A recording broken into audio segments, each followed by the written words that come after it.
Today we still see all kinds of Jeep locomotives running around the North American rail network. Some are still used on Class 1 operations, some on short lines, some in original condition, and others that have been rebuilt. It's safe to say that the general purpose line of locomotives has certainly left its mark in railroading history. Today we're going to be talking about one of the more unique Jeep models, the GP30, specifically those that once ran on the KCS.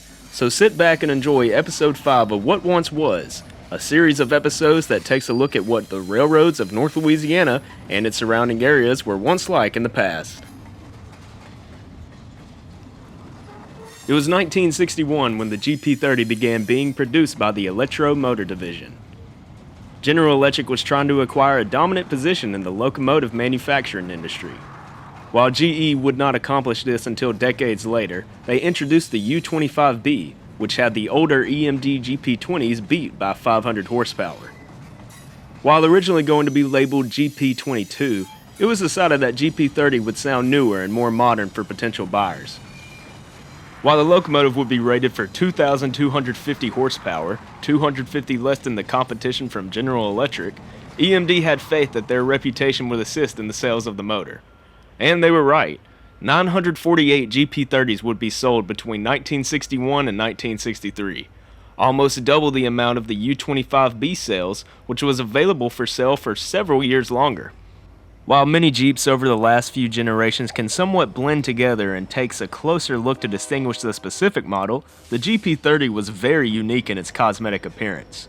The General Motors Automotive Styling Center was put in charge of the look of the locomotive, and that is how the eye-catching hump on top of the cab came into existence. Though the cab design was not just for looks, it covered the air intakes for specific models with dynamic braking. Since the GP30 was the same length as the previous GP20, the height was increased as well to account for extra space needed for new equipment. While the Southern Railway and the Union Pacific had the two largest orders of Jeep 30s, many smaller railroads including the Kansas City Southern would make an order for these units. KCS would purchase 20 of the GP30s, and they would be numbered from number 100 to number 119. The KCS units were all built in 1962 and were originally painted into the simple Duramus red paint scheme while sporting a yellow KCS emblem on the side of the cab. In the 1970s, KCS would repaint and renumber all 20 locomotives. The engines went from Duramus red to the white scheme that was notorious for accumulating dirt and grime.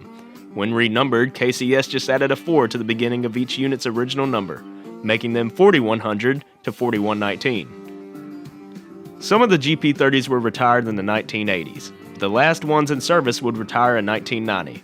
6 of the GP30s were assigned down in New Orleans for local runs and other duties until the newer GP40s would send them back to Shreveport for retirement. I hope you enjoyed this short video and 5th episode of What Once Was. If you did enjoy, leave a like down below, and I want to give a huge thanks to Mr. Moe's Cruise once again for supplying the photos. Until next time, I'll see you somewhere out trackside, and thanks for watching.